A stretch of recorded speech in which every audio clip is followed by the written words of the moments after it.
अणुवृत्त प्रारंभ अवस्था में किस प्रकार से लिए जा सकते हैं और वृत्ति बनने के बाद दो प्रतिमाधारी दिन में कितनी बार भोजन या पानी अन्न बार ले सकता है? सामायिक आदि की क्या व्यवस्था रहती है दो प्रतिमाधारी को? जो अणुव्रत लिए जाते हैं, सबसे पहले संकल्पी हिंसा का त्याग किया जाता है।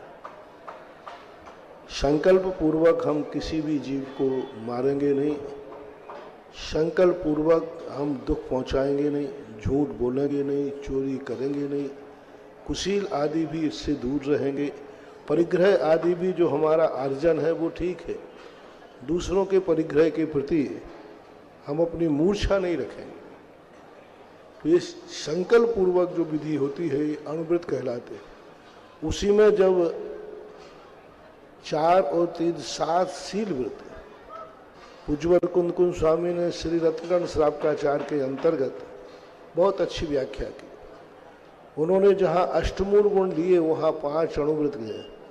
मध्य मास मधुत्याग ही सहाणु व्रत पंचकम, यानी 5 अणुव्रत और 3 मकार, इनको लेकर के उन्होंने अष्टमूल गुण कहे।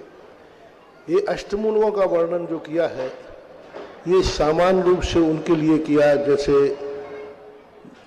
धीवर ने, मातंग ने, आदियों ने ये जो ग्रहण करते हैं ये अष्टमूल गुण धारण करते हैं। आपको प्रारंभ में अविरत सम्यक दृष्टि के अंतर्गत अष्टमूल गुण जैन श्रावक के गुण मानना चाहिए, यानी प्रतिमाधारी नहीं, चौथे गुण स्थान वर्ती के कम से कम अष्टमूल गुण होना ही चाहिए। चतुर्थ गुण स्थान वर्ती ये चारित्र नहीं है, चारित्राधिकार में वर्णन है लेकिन ये चारित्र नहीं है, श्रावक संज्ञा को प्राप्त नहीं हुआ।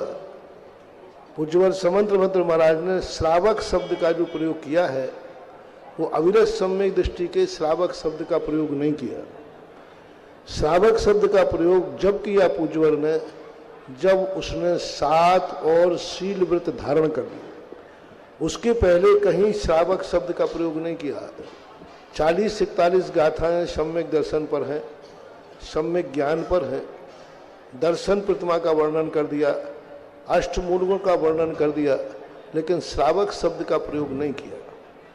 श्रावक शब्द का प्रयोग जाकर के जब 7 शील व्रत और धारण कर लेता है तब उस श्रावक के लिए व्रत कहे गए हैं। तो इस प्रकार के अणुव्रत लेना और 12 व्रत लेने में अंतर है। रही बात अब भोजन व्यवस्था आदि की, आगम में इस संबंध में कोई कथन विशेष नहीं मिलता, लेकिन शास्त्रों में ऐसा वर्णन है कि भुक्तियां ही 2 होती हैं, योगी 1 बार, भोगी 2 बार और रोगी 12 बार। अब तुम किसमें आते हो वो अपना निर्णय कर लो। हम लोग योगी है तो 1 बार, तुम लोग गृहस्थ हो 2 बार, और बार खाने वाला रोगी की संज्ञा, ये जरूर की। और दूसरा सैद्धांतिक वचन है भुक्तियां 2 होती हैं। जब उपवास लेते हैं तो कहते हैं चतुर्थ भुक्ति, षष्ठ भुक्ति का त्याग, तो 2 भुक्तियों के त्याग करने की बात कही है, 3 भुक्ति का त्याग नहीं, 4 भुक्ति का त्याग नहीं। अर्थात चाहे वो ग्रस्त हो, चाहे वृत्ति हो, चाहे अवृत्ति हो, कोई भी हो, श्रावक जो ग्रस्त है उसको 2 बार भोजन करने की ही मान्यता है कानूनन। तुम वृत्ति की बात कर रहे हो, मैं तो अवृत्ति की बात कर रहा हूं, ग्रस्त की बात कर रहा हूं, जो सामान जिसका कोई भी नियम नहीं है, कोई भी व्रत नहीं है, उस श्रावक को, जैन श्रावक को ही आगम में, सिद्धांत में 2 भुक्तियों का उल्लेख मिलता है। यानी 2 बार से ज्यादा भोजन किसी को करना ही नहीं चाहिए, चाहे कोई भी हो, कैसा भी हो। 2 भुक्तियां ही कही गई। जब अविरत सम्यक दृष्टि, अविरत श्रावक को 2 भुक्तियां कही तो वृत्ति का सवाल ही नहीं उठता 2 भुक्तियों से ज्यादा खाने का। इसलिए 2 भुक्तियों को ही ग्राह्य मानना चाहिए, क्योंकि उपवास भुक्ति में 2 भुक्ति अथवा 4 भुक्ति का प्रोषद कहा गया। 4 भुक्तियों के त्याग का नाम प्रोषद कहा गया। सप्तमी का उत्कृष्ट, इसकी 2 भुक्ति और नवमी की एक भुक्ति, ऐसी 4 भुक्तियां होती हैं। तीर्थंकरों ने जब आहार किए तो उनको भी ये लिखा, इन्होंने षष्ठ भुक्ति त्याग पूर्वक दीक्षा ली। तो षष्ठ भुक्ति जब भी बनेगी जब वो जाकर के बेला बनेगा। तो ऐसी स्थिति को लेकर के ऐसा अलग से वृत्ति का कोई वर्णन किसी आचार्य ने नहीं किया कि वो कितने बार भोजन करे। इसलिए वर्णन नहीं किया कि जब 2 बार ही करने का नियम है, अब उसमें क्या कम कराए। अब तुम लोग आज कल युग में सब रोगी हो, कोई मन का रोगी है, कोई तन का रोगी है, कोई को डायबिटीज है, किसी को कुछ है। अब वो कहते हैं महाराज हम एक बार में खा ही नहीं सकते, थोड़ा थोड़ा खाना पड़ेगा। अब इन परिस्थितियों को छोड़कर भोजन तो कम से कम वृत्ति को 2 बार ही करना चाहिए। पानी इन सारी चीजों पर विचार पानी नहीं ले सकते ना, पानी आ जाएगा। इन सब बातों पर विचार करके सबसे बढ़िया है 2 बार ही लेना चाहिए, एक विधि। अब कोई विशेष परिस्थिति है, आप रोगी हैं, मरीज हैं, तो कम से कम अन्न की वस्तु न लेकर के पेय पदार्थों की छूट रख लेना चाहिए, 1 बार की और बार बार की नहीं। 1 बार और बीच में कभी कोई बात बनती है, क्योंकि तुम लोग गृहस्थ हो, मेहनत करते हो, व्यापार करते हो, कोई नौकरी पे जाता है। अब भोजन के साथ एक साथ पानी नहीं पिया जाता, क्योंकि या तो भोजन कम करो, पानी ज्यादा पियो। लेकिन तुम भोजन कम करोगे नहीं, और भोजन के घंटे भर बाद प्यास लगती है, 2 घंटे बाद। और कोई राजस्थानी और पड़ गया, बाटी चूरमा खा लिया तो उसका तो कबाड़ा ही हो जाएगा।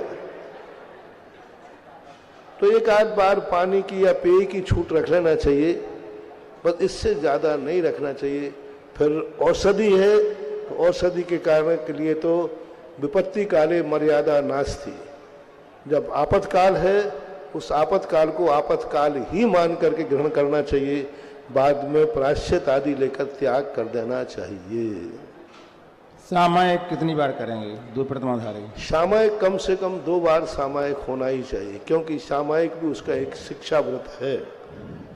कितने समय के लिए? कम से कम 48 मिनट होना चाहिए। 2 प्रथमाधारी को सामायिक के अलावा प्रतिक्रमण कितनी बार करना चाहिए, और इसके अलावा और क्या करना चाहिए 2 प्रथमा वाले को सामायिक प्रतिक्रमण के अलावा? और प्रतिक्रमण है, सामायिक है, जो उसके नित्य नियम सदावश्यक हैं वो पालन करना चाहिए। सदा अपने व्रतों का ध्यान करना चाहिए। दिग्व्रत देश व्रत का ध्यान रखना चाहिए, देश व्रत का ध्यान रखना चाहिए, दिग्व्रत का ध्यान रखना चाहिए। आज सबसे ज्यादा प्रतिमाधारी दिग्व्रत देश व्रत का ध्यान नहीं रखते। प्रतिदिन उठ के सुबह निर्णय करना चाहिए कि आज हम कहाँ जाएंगे, किस दिशा में जाएंगे, काहू की गृह ग्राम गली बाजारा, ऐसा उल्लेख आया ना। तो ये प्रतिदिन करना चाहिए सुबह उठकर। इसी प्रकार से जो और भी जो शिक्षा व्रत में आते हैं, भोग की सामग्रियों का प्रतिदिन प्रमाण भी करना चाहिए। तो अपने जो व्रत दिए हैं उन व्रतों को हर क्रिया में पालन करना चाहिए। प्रतिक्रमण कितनी बार दिन में? 1 बार, 2 बार, 3 बार? 1 बार तो कम से कम प्रतिक्रमण आपका होना चाहिए, देशव्रती होने के नाते। हालांकि किसी भी आचार्य ने प्रतिमाओं के साथ प्रतिक्रमण का उल्लेख नहीं किया। किसी भी आचार्य ने प्रतिमाधारियों के लिए कहीं भी प्रतिक्रमण करने का उल्लेख नहीं मिला। प्रतिक्रमण मिला है क्षुल्लक के साथ, क्षुल्लिकाओं के साथ। जो उद्दिष्ट 11 प्रतिमा है, उद्दिष्ट त्यागी जो है, उनके लिए तो प्रतिक्रमण का उल्लेख मिला है। उसके नीचे 2 प्रतिमाधारी आदि के लिए कोई नियामक, कोई संहिता प्रतिक्रमण की देखने में नहीं आई है। जब प्रायश्चित हो, जब दोष लगते हैं, तब जरूर प्रतिक्रमण पूर्वक प्रायश्चित आने की चर्चाएं हैं।